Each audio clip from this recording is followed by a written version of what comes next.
Hello, and welcome to episode 64 of Give Yourself Some Leeway with me, your host, Eugene Lee. Following on from the recent TikTok trend on ADHD, I want to help you develop a more balanced view of what it's like to live with ADHD and how it can affect you, the advantages and disadvantages of ADHD in the workplace. Today, I am joined by Diann Wingert, former psychotherapist, now business strategist and female entrepreneurship coach. And among many other things, Diann and I discuss how she went from being a psychotherapist into entrepreneurship coaching, how living with ADHD, there are pros and cons to living with ADHD, and how we can help to break the stigma around mental health in the workplace. As always, you can join the conversation over at giveyourselfsomeleeway.com. You can DM me on Instagram at eugene.leeway, or you can shoot me an email, eugene@leeway.ie. Thank you, and I really hope that you enjoy today's episode with Diann Wingert. Diann, welcome to Give Yourself Some Leeway, and thank you for joining the show. I've been looking forward to this, Eugene. Awesome. One thing that I always love starting with, especially with coaches, is that they tend to fall into, let's say, a similar pattern when it comes to coaching. Be it that there's this moment of realization or a turning point in their lives that they want to maybe follow a journey of self-improvement or rediscovery. And then there's a spark or this reason that gets, like a vision that gets them back into serving others or helping others. So what was that like for you? Well, my story is a little bit different than many coaches because I had a former career as a licensed psychotherapist. And I did that for many, many years. And yet I realized that I had come to a point where working with my own therapist was starting to feel a little monotonous. And we really weren't talking about the things that I was interested in talking about. So that was sort of the beginning of both the turning point and the pivot. The way I describe it now, Eugene, is that I realized both in my own life and in working with clients that I had reached a point where I was much more interested in talking about possibility and potential than in talking about problems. And while I have a lot of respect for the therapy profession, and I think therapy is absolutely the right modality for abuse, trauma, addiction, and loss, I don't think it needs to go on for years and years. And I think once you are basically healed, then coaching is actually a much better approach if what you want is growth and movement towards your goals. So it was both personal and professional. And then I stopped working with a therapist, started working with a coach, and then realized this is what I want to do now. So I went through the training and haven't looked back. Brilliant. That's actually a great approach, that you're no longer focusing on the problems, but looking towards the future. What is a person's potential? Mm-hmm. So you said there you went from, let's say, working in therapy to now you niche with working with female solopreneurs. Mm-hmm. So what inspired you to focus specifically on female solopreneurs? Well, my career as a psychotherapist involves working in a lot of different environments: hospitals, community mental health agencies, group homes. I was a professor of social work. So I did a lot of different things over time. But the last few years, I was in private practice. And it was initially a general practice, but I started niching down. And by the time I had been doing it several years, I realized I was really interested in working with adult women around midlife. Midlife for women, and to some degree for men, is a really spicy time. And a lot of people really want to rethink their career path, their relationships, their lifestyle, all kinds of things. So there's a lot of change going on. And what I started noticing is that a lot of the women that I was working with were really interested in a career change. And many of them wanted to start their own business. I just started seeing it come up again and again and again. So I thought, I think for a lot of women, the typical path for straight women in particular, you get married, you finish your education, you get married, you have a family, and then the next 20 years of your life go by in the blink of an eye. Once the kids are starting to age out, that's when women tend to start focusing on themselves again and thinking, what do I want now that I'm at this stage of life? Do I want to reinvent myself? Do I want to keep doing what I've been doing? So I started becoming fascinated with the fact that so many women seem to want to start their own business or simply pivot away from what they've been doing and be able to work in a more flexible way. And I had the same desire because renting an office, sitting on the couch across from the person meant I kind of needed to stay put. And I started feeling like I was ready to, I lived in LA all my life. I felt like I was ready to maybe move to another city or even move around and not have a specific home base. But as a therapist, I couldn't really do that. So it was sort of like a parallel process, I guess you could say, seeing in the lives of many of my clients that they were wanting to start a business. They wanted something more flexible that was more adaptable to where they were at this stage of life. And I was wanting the same thing. So it kind of dovetailed really nicely.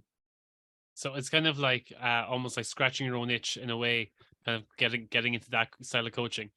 Yep, absolutely. And I didn't really plan it that way, but I'm a person who follows my curiosity, and that tends to lead me to where I should be going.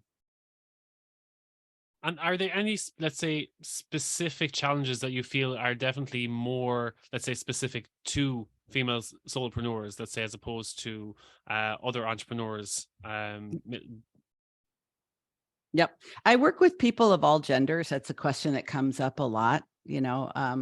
Sometimes someone will reach out to me and say, I love everything you say, and I think you're the person I want to work with, but I'm a man. Is that okay? Which I always think, well, of course it's okay. But I market to women.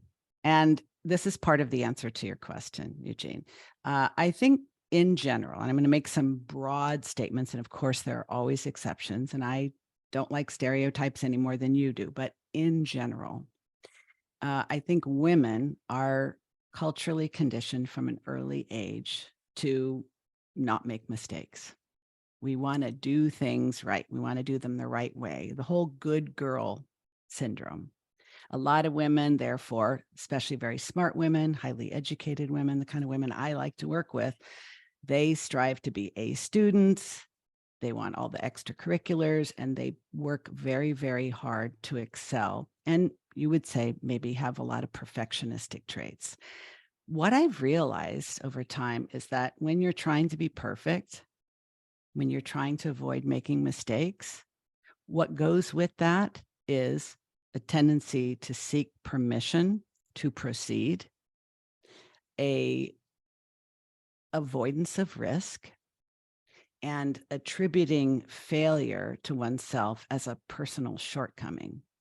Men, on the other hand, tend to be, oh, boys will be boys, and we tend to, and I have both sons and a daughter, and I even realize this to some degree in my own parenting, is that we want girls to fit in, we want them to be liked, we want them to belong. We come down a little harder on girls that are bossy or aggressive or overly ambitious, but we like those things in boys. So fast forward, you've got an adult woman who's very capable, very competent, very experienced, but she's afraid to do something if it isn't going to work out. Well, that is going to crush your opportunity to be an entrepreneur of any kind, because you don't know what's going to work until you do it. And you have to be willing to take risks and to fail, sometimes over and over and over until you get it right. Women really don't know how to do that. So, and there, of course, some men don't know how to do that either, and some women do. But in general, I've done extensive amount of research on why the most capable women sometimes have the least amount of confidence in themselves.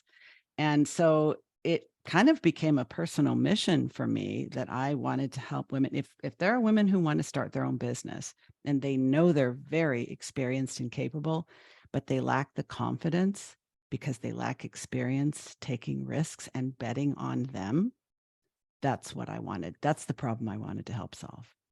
So that's what I've been doing for the last number of years. Yeah, that's a great vision to have as well. And a lot of those, let's say, those issues, that conditioning, that it goes beyond entrepreneurship. You see that in the workplace a lot as well. And in Yes. terms of promotion and growth in the workplace, that those limiting beliefs really hold people in certain positions, no matter how much they want to either move up or move out. Yes. And, that doesn't discount the additional reality of, patriarchal systems and toxic work culture. All of that is in addition. But a woman can't be promoted if she doesn't put her hat in the ring, if she doesn't speak up in meetings, if she isn't able to consider the possibility that her promoting her own interests might make her a threat. Most women are not prepared for that. So a lot of really capable women hold themselves back. You're absolutely right, in the workforce and in entrepreneurship. The thing is, if you have a job, you have a career, and you don't get promoted, you're just quietly underachieving because you don't know how to promote yourself. At least you have a job. But when you've gone out on your own and now you have to be the boss of yourself and you are responsible for generating your own income, you're not going to make it. So I think it's more of a problem for the women who've decided to be self-employed. They have to promote themselves. Yeah, yeah. And do you find, let's say that's a massive, of course, that starting point. Do you find that there's a lot of, let's say, entrepreneurs, but they just don't know where to get started? And I suppose let's say the entry point seem a lot higher, a lot harder for those people. I would absolutely agree. In fact, you're giving me the opportunity to comment on something in the marketing online industry that I think is very unfortunate, is that we've had quiet quitting, we've had the great resignation, we've got millions of people who are now deciding to start their own businesses because they don't want to be employed by someone else, or after going through the pandemic and the quarantine and all that, they realize I actually like working from home and my employer wants me to come back, so I'm going to do my own thing. There's a lot of coaching programs in particular on the internet that are giving the impression that starting your own business, particularly as a coach, is easy, fast, fun, guaranteed money, and almost passive. And I don't think any of that is true. It certainly hasn't been my experience. And so a lot of people decide, I'm going to do my own thing. I'm going to be a coach. I'm going to start a coaching business, and it's going to be easy, fast, and fun. And they spend a lot of money on programs that supposedly are going to show them how to do it. And all they end up with is debt and no clients. So that's one of my peeves about our industry, is that I don't think entrepreneurship is for everybody. I don't think coaching is for everybody. And if you think it's going to be easy, fast, and fun and overnight riches, you are not going to be prepared for the actual work of being your own boss. So that's my little soapbox. Yeah, that's actually something that I've seen a lot. A lot of people crash and burn within 3 months even. And they were like, oh, I thought I was going to be rich by the end of the summer. And I was like, oh, like you didn't think long term. Like, no, I needed money. I need a lot of money by 3 months time. So let's say they put 20 grand into something and they're like, but I need 80 grand by the end of summer. And it's like, it doesn't work that way. That's gambling, my friend. Yes, it's that's very gambling. speculative. Yeah. Yes. Yeah. I think another thing that I just want to touch on was you are definitely an advocate for talking about neurodivergence and ADHD. Mm-hmm. And I had Peter Shankman on the podcast very, very recently, and he talks a lot about how he uses ADHD as a superpower. What will be your stand on that? Well, having come from the background of being a licensed psychotherapist for many, many years, I certainly had ample opportunity to meet and work with many people with ADHD. In fact, it goes all the way back to the 90s when my oldest son was diagnosed. And I actually did my master's thesis at UCLA on whether ADHD persists into adulthood, because at that time, only boys were being diagnosed, and they believed that they outgrew it by the time they were teenagers. So I started meeting the parents of these kids, and I'm like, excuse me, I know I'm just a lowly graduate student, but seems to me that they don't outgrow it, because I got a bunch of dads out there that are bouncing off the wall. So what I realized over time is that ADHD is actually more common than a lot of people think. I think that something like 4% of adults have been identified with ADHD, but I believe it's over 10%. And the difference is that, and this is something I get asked a lot because I think there's so much confusion about ADHD. There's so many people talking about it right now, especially on TikTok, but that doesn't mean that they're spreading accurate information. ADHD can be a strength. I definitely would attribute many of my strengths to ADHD, but it is in the Diagnostic Statistical Manual of Mental Disorders for a reason, because it is also responsible for my greatest struggles. So while I think it's very appealing to say ADHD is a superpower, and I know that's very popular, rhetoric, a lot of people are very attracted to that. I do think it denies the lived experience of many people who have legitimate, significant, long-term struggles with it. I think for me personally, I think ADHD is responsible for my fast brain, my quick ideas, my ability to recognize patterns very quickly, my creativity, my high energy, my willingness to take risks, and many more things. It is also the source of my impulsivity, my hyperactivity, my tendency to interrupt people, my forgetfulness, the difficulty I have deciding on priorities, and the fact that I oftentimes start something with tremendous enthusiasm, which quickly fizzles. So every place I've ever lived has been littered with projects that I started that never got finished. And all these things are very common to people with ADHD. So I don't think it's one or the other, Eugene. I think it's both. And I think for me, where it starts and what I teach my clients is we have to be curious enough about our traits to really get to know ourselves so we can actually look at ourselves quite honestly and identify these are the strengths, these are the struggles.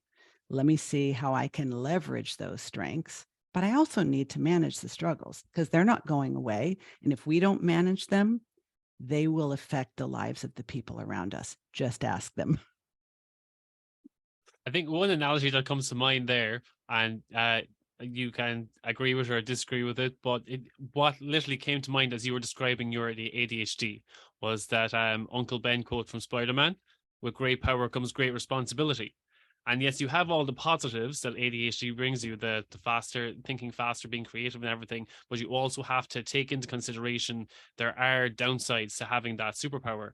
That there are the, let's say you don't prioritize some things, you might forget other things, or your focus may not be on the right things at the right time.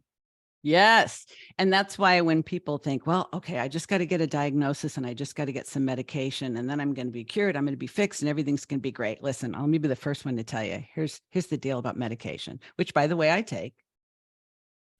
ADHD medication does one job and it does it really well. It helps you persist longer on whatever it is you're paying attention to. So you're less distractible. But if you're not paying attention to the right thing for the right reason at the right time, it just means you're going to do more of that. So you still have to manage yourself. You still have, I'm going to give you a perfect example of how having ADHD affects the people around you. May I? Yeah, of course. Because I see patterns very quickly and my brain moves very quickly.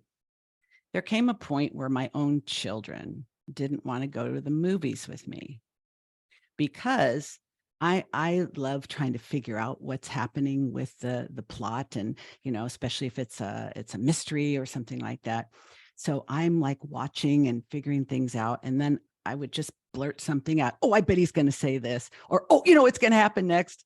Or if it's a comedy, I would get the joke faster, and other people were still trying to figure out what the joke was.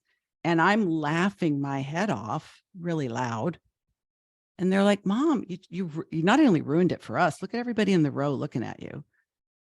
And that's directly related to this fast moving brain and this pattern recognition, absolute ADHD traits. Now, if I wasn't willing to look at myself and develop that self-awareness and realize, Oh yeah. Like I need to be more aware of myself in certain public spaces because it's not fair to ruin the movie for other people just because I figured out the plot line faster. Make sense? Yeah, it does make sense. I think at the same time, you're kind of, let's say, weighing the pros and cons of, does it take away from your enjoyment of it then as well?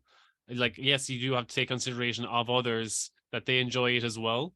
But then it feels like, do you enjoy going to the theater and going to see movies if you feel that, uh, like that you're taking away the enjoyment from someone else, or does it That's not such affect you? that's such a good question. That's very astute. Depending on the kind of movie, there are times when I will go to a matinee alone because I'll know there won't be very many people there and I'm going by myself. So I can blurt things out. I can laugh too loud. It's not going to spoil anything for anybody.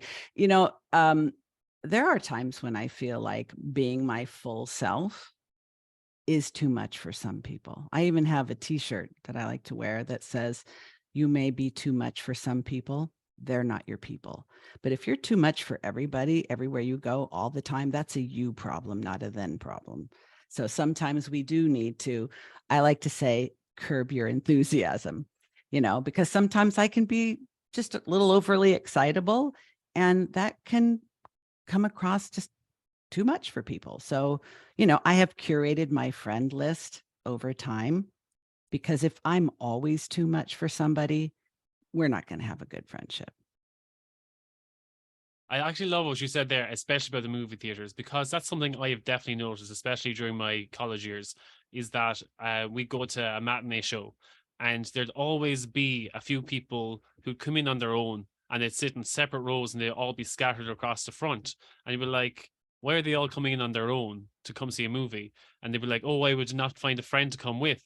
And like, my friends used to always be like, oh, they must be so lonely that they come to the cinema on their own. But I was of the exact same mindset. If I had friends who didn't want to go see a movie and I really wanted to see the movie, I'd go on my own. It's the same as Yes. watching Netflix at home on my own. Of course, I just go see it on my own. But they just didn't have that understanding. And Mm. I suppose then it's the same if you knew that you were going to have, let's say, a loud reaction or something that you didn't want, let's say, your family members to be embarrassed by or something, then of course you go on your own. There are Hmm. workarounds. Yeah. Yeah. It all comes to me down to self-awareness. And I think that's why I am in the middle way. I do not consider ADHD a superpower because that ignores the very real struggles of millions of people who have it, including my own struggles with it. But if you were to ask me, would I prefer not to have ADHD? I actually would prefer to have it, my ADHD, because I think it makes me fun, exciting, interesting, curious, creative. And I have some things that need to be managed, or it's frustrating for me and the people around me. And I'm willing to manage those things. That's a great way of putting it as well. I think there are lots of times when people are like, oh, you probably feel that, let's say, you regret having this condition or you regret having this in your life, but then at the end of the day, I'm like, no, that's what makes me me. Mhm. And at the end of the day, more often than not, I maybe I'm speaking from a place. Maybe I'm just grateful that I haven't had anything too debilitating in my life. That I've always seen anything that I did have as, you know what, I'm actually grateful because I was always able to work around it and do something that suited me, and that I was able to, let's say, burden what other people would see as, oh, I could never live with that. And I'd be like, no, Mm. I was just able to work around with it and develop a lifestyle that made it suit me and suit me at the end of the day. And while you do not have a diagnosis of ADHD that I know of, I think that is ultimately the path to living well with ADHD, with autism, with dyslexia, with any kind of neurodivergence is figuring out what works for you and to the best of your ability, crafting and curating a lifestyle that works for you while managing the parts that are really challenging, whether that means hiring some kind of help, outsourcing, delegating, or having systems. A lot of people like me say, I can't have any kind of routines. I can't have any kind of systems. I hate structure. I'm just a free spirit. I'm like, then you will probably never fulfill your true potential, because I was that way for decades. I just scattered my creative energies in every different direction. If it wasn't until I was able to line things up with structure, with systems, with routines, that I was actually able to achieve my highest goals. Otherwise, I was just literally spraying it all over the place. Might have been a lot of fun to be around, but it wasn't doing anything for me. It's kind of like scattered light. And whether it be you're looking at it through a telescope or a microscope, you just have to fine focus that lens, or be it a camera, you just have to fine focus that lens until everything kind of becomes a clearer picture. You have all this energy going in different directions. You just need to do the fine focus until everything becomes a lot clearer. It's perfect. Yep, that's exactly right. It's like a laser beam. A laser beam can kill, a laser beam can heal. It all depends on how you focus it. So I prefer being more focused. And yes, I'm still plenty wild and silly and, loud. And well, this is all very enlightening when we're talking about our personal life and using, let's say, using these as our superpowers and our responsibilities.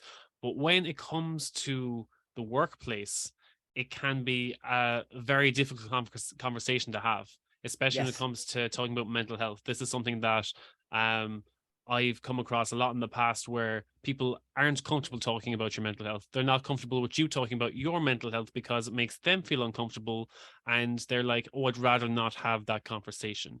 Whereas I feel that we really need to normalize these conversations in the workplace. I couldn't agree more. And I will tell you, Gene, I think a lot of people, even people that have come to me wanting to work with me to develop their own business, and most of my clients are ADHD. As I've had some clients that are also on the autism spectrum, or ADHD and autistic. A lot of them are gifted, but most, if not all of my clients are neurodivergent. And the majority of them wanted to start their own business because the workplace was too restrictive for them. It was too confining. Their job description, however high up the food chain they went, did not allow them to bring some of their best skills and traits to the workplace. And that's unfortunate, because not every person is actually suited to working on their own. I think many people who are neurodivergent would prefer to be an employee and would actually be more successful as an employee, but they end up going out on their own, doing gigs, being freelancers, trying to cobble together some sort of a livelihood because they could not find a hospitable workplace that they could thrive in. That is unfortunate, unnecessary, and all the companies that are responsible for that are missing out. My experience with neurodivergent people is they are usually the ones who are going to bring the most innovative ideas to a company. And without them, companies are going to stagnate. Yeah. That's my experience. Yeah, I think that there's been a lot of change in, let's say, company culture, and or definitely in the ways of work, especially in recent years.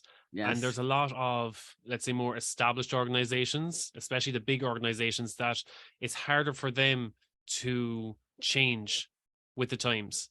And they've let's say they've been doing business for the past 50, 60, maybe even longer years. And maybe they have worldwide branches. And then you have, let's say, subcultures and microcultures in different branches of those companies around the world. And next thing they find, we need to change with the times, or we need to change with new practices in different countries. And they're resistant to that change because they're like, well, this worked for us this far in our careers.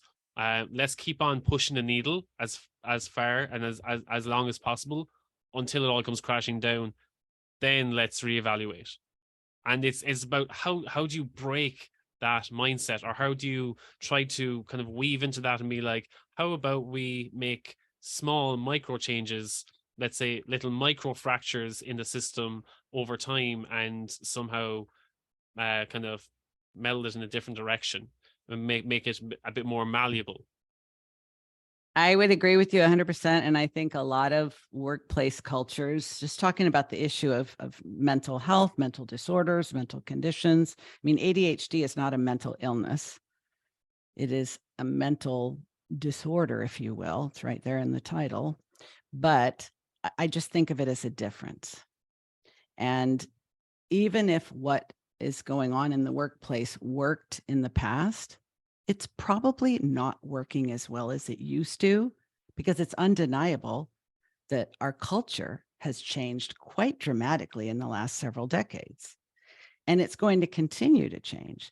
So it's like the book about the growth mindset, Carol Dweck.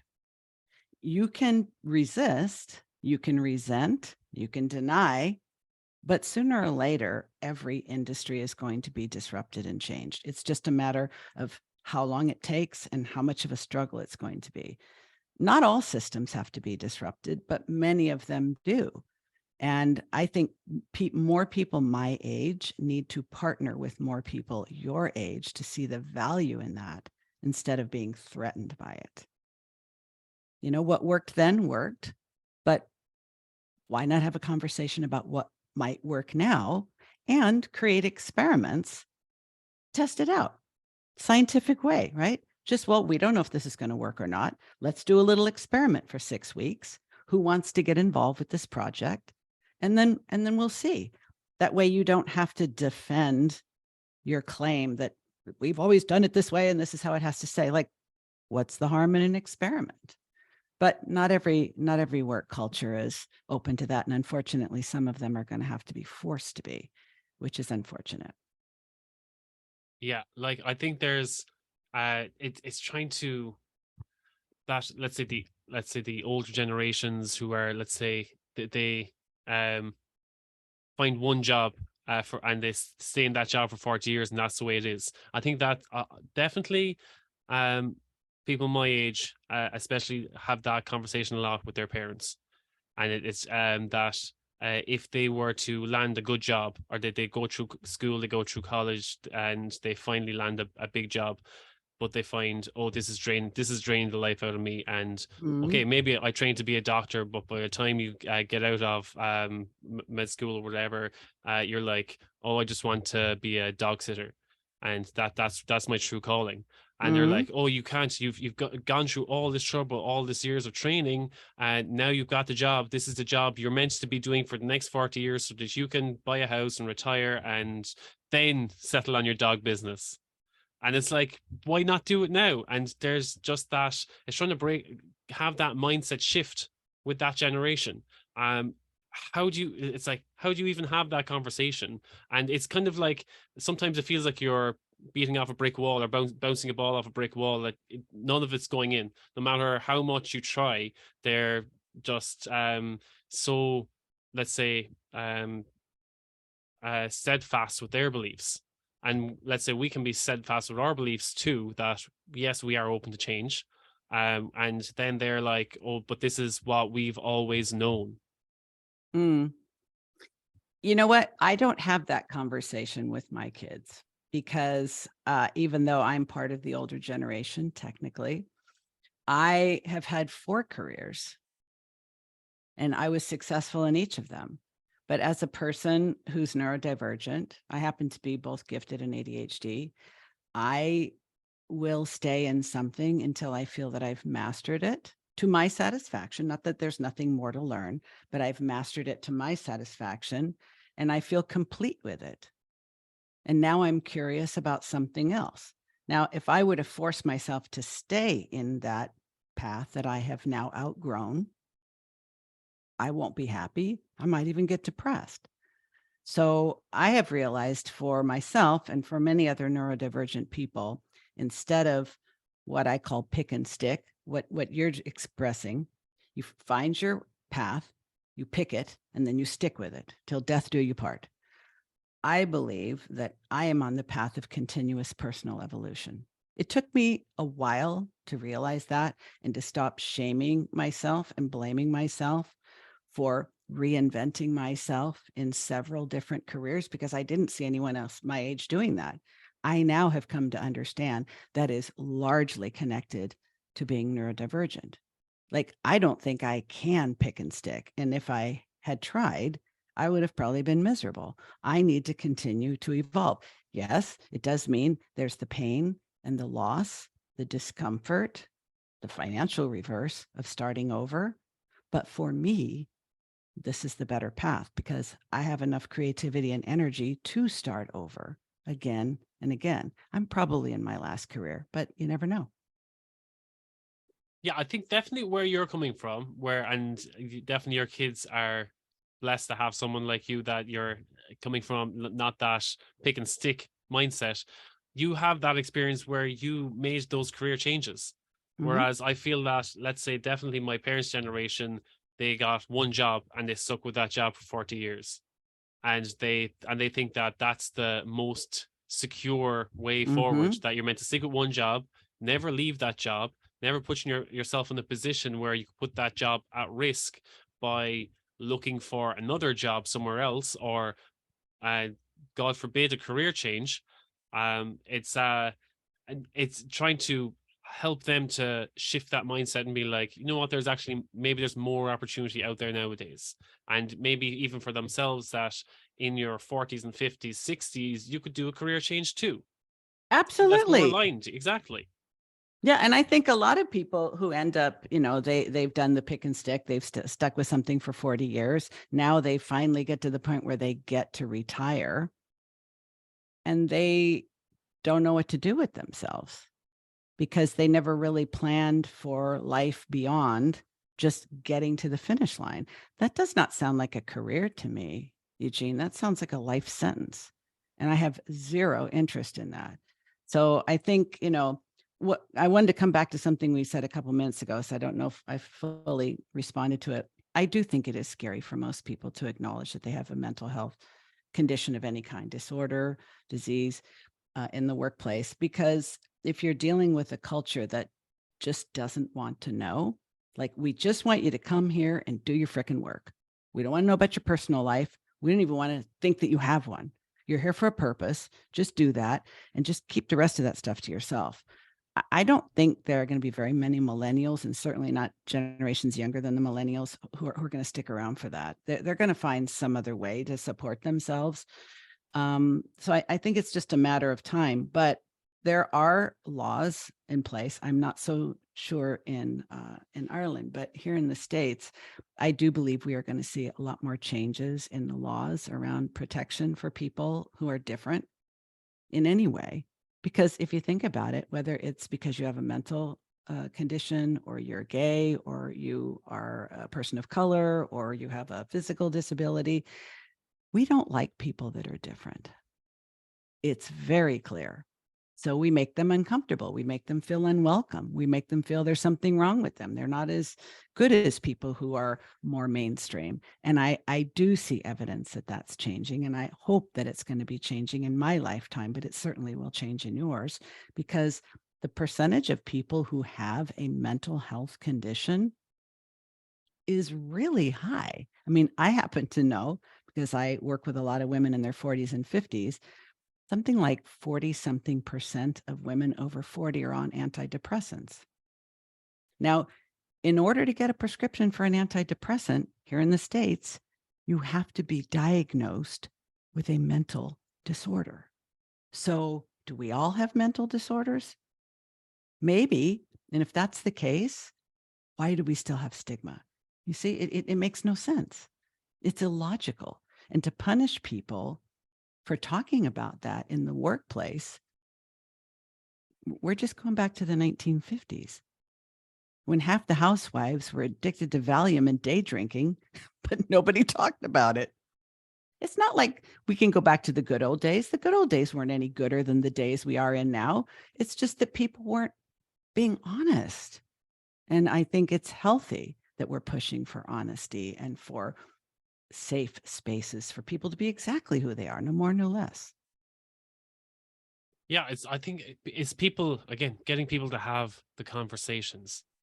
I think that's where the biggest resistance is trying to have that conversation. And especially in the workplace, managers don't want to have those conversations with their team because they feel like, oh, that's another job on the plate to address those issues.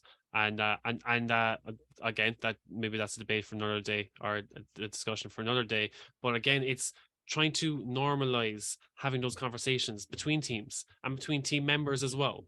Because I remember when I first started speaking up about my mental health, I've Mhm. had people being like, some people were like, oh, we really respect that you are talking about your mental health. And it led to other conversations among colleagues, friends, and family. Mhm. And whereas then there were other people who were very resistant with being like, oh, I don't know if you can talk about that. It's like you're putting your career at risk if you ever talk about your mental health. What if your boss Mm. finds out that you Mm. actually have, what if you're stressed out at work? If they find out that you're stressed in your job, you're never going to get a promotion. And that was, let's say, the mentality around having a mental health condition. Just like, if you ever say that you're stressed at work, then you're putting yourself in a very precarious position that you will never see growth or change in that workplace. And that is the mindset that people have, so they don't have that conversation. So that's what kind of, I think people were trying to shut me up, but it Mm. actually had a negative effect. It was throwing gasoline in the fire. I was like, this Mm. got me fueled up. I was like, if you're that uncomfortable having that conversation, maybe I need to talk about it a bit more and normalize this conversation. Mm. You're like, thanks for the trigger to double down. Yeah. Well, you know what? But I think maybe you are ADHD. It's possible, because one of the things I've noticed about people who have ADHD and many different types of neurodivergencies, we tend to be very activated by social justice issues. I don't know exactly why. It probably has something to do with the fact that we know exactly how it feels to be misunderstood. We know exactly how it feels to have someone make assumptions about us based on our behavior and judge us accordingly without ever asking us, why do you do that? Or have you ever noticed that? And so I think this is a bigger issue. And I know this is just a podcast interview today, but this is something I honestly think about a lot, Eugene. And if you want to get together a cross-cultural, cross-generational, cross-gender campaign, crusade, manifesto to start changing workplace culture for the better, for in the States, in Canada, in Europe, like, I am here for it. I would work for that for the rest of my life, because it has to happen. It's just a matter of how long it's going to take and how painful it's going to be. It's got to happen. And you're part of the solution. Yeah, I think there's going to be a chain reaction definitely in the future. Maybe that can be my Mhm. stretch goal for 2024. Once I collect these 100 stories in 2023, maybe I'll start a crusade in 2024. Hit me up when you do. Awesome. Diann, it was great having you here on Give Yourself Some Leeway, and I would love to have you back in the show again some other. It was, oh my God, this was such a high energy conversation. Thank you It so would be much for my joining the show. pleasure. You're welcome.